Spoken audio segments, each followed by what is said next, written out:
हवाले से ये बड़ी खबर आ रही है। मुख्यमंत्री नीतीश कुमार से राहुल गांधी की बातचीत हुई है। फोन पर दोनों के बीच बातचीत हुई है। जो सूत्र जानकारी दे रहे हैं, कल रात दोनों ही नेताओं के बीच बातचीत हुई है। सूत्रों के हवाले से ये बड़ी खबर। तो जिस तरीके से इंडिया अलायंस की बैठक हुई और बैठक में नीतीश कुमार की नाराजगी की चर्चाएं शुरू हो गई, उससे पहले अब देखिए किस तरीके से राहुल गांधी और नीतीश कुमार की बातचीत की खबरें सूत्रों के हवाले से सामने आती हुई। तो 29 तारीख को जेडीयू की एक महत्वपूर्ण बैठक होने वाली है और उससे पहले राहुल गांधी ने बातचीत की है नीतीश कुमार से। आनंद अमृतराज हमारे सहयोगी इस वक्त ज्यादा जानकारी के साथ होलाइन पर जुड़ चुके हैं। आनंद, क्या ये माना जाए कि सचमुच कुछ न कुछ बात तो थी जिसे कहीं ना कहीं राहुल गांधी ने बातचीत कर सुलझाने का प्रयास किया है, जो सोर्स जानकारी दे रहे हैं? देखिए विभा, निश्चित तौर पे कल देर शाम की बात है। कल सूत्र बताते हैं कल देर शाम में राहुल गांधी ने नीतीश कुमार से बातचीत की और कई मुद्दों पर बातचीत हुई, लेकिन जो बातें सूत्रों के हवाले से जानकारी मिल रही है कि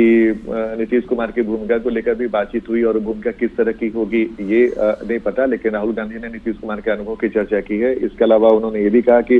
जल्द से जल्द सीट शेयरिंग वाली जो बात है और जो साझा कार्यक्रम बनने की बात हो रही है, क्योंकि ये भी खबर आ रही है कि 10 से 12 रैलियां होगी, तो उसका स्वरूप क्या होगा, इन तमाम मुद्दों पर बातचीत हुई। और राहुल गांधी के बातचीत करने से समझा जा सकता है कि नीतीश कुमार की भूमिका को लेकर जो कई तरह की चर्चाएं चल रही थी, और ये भी खबर था कि जब चौथे इंडिया गठबंधन की बैठक हुई उसमें से नीतीश कुमार नाराज थे, जिसका खंडन जेडीयू के राष्ट्रीय अध्यक्ष ललन सिंह ने खुद किया था कि ऐसी कोई बात नहीं थी। लालू यादव ने भी इस बात का खंडन किया था।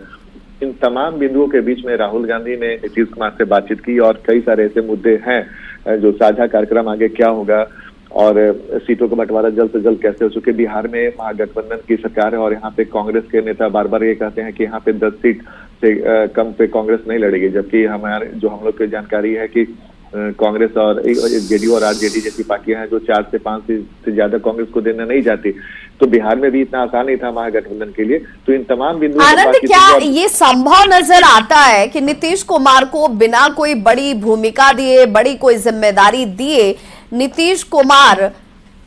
के अंदर जो नाराजगी की बात अगर अंदर ही होगी, वो बाहर नहीं भी परिलक्षित हुई, तो 29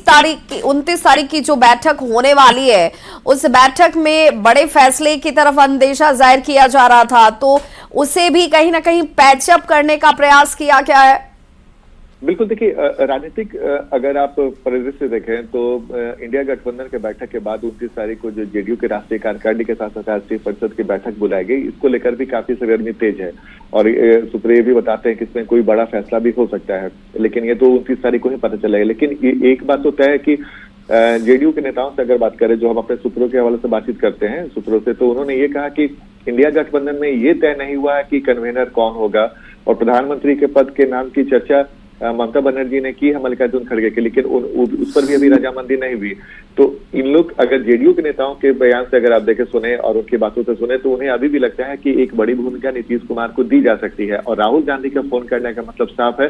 कि इंडिया गठबंधन को भी पता है कि नीतीश कुमार की अहमियत क्या है और नीतीश कुमार को आप दरकिनार करके इंडिया गठबंधन में आगे नहीं बढ़ सकते हैं। इसकी वजह भी है विभा, क्योंकि बिहार में से ही इंडिया गठबंधन की शुरुआत हुई थी, नींव पड़ी थी और उसके मुख्य जो कर्ता थे नीतीश कुमार थे और लालू यादव थे। तो बिहार को और करके नहीं चल सकती हैं। और अगर आप पूरे गठबंधन के सहयोगी को देखें तो उत्तर भारत में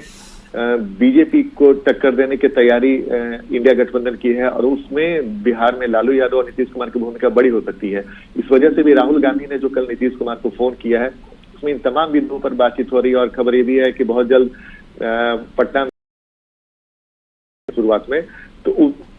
साझा कार्यक्रम क्या होगा, रैली कैसी होगी, आने वाले बिल्कुल, यानी कि आनंद ये अब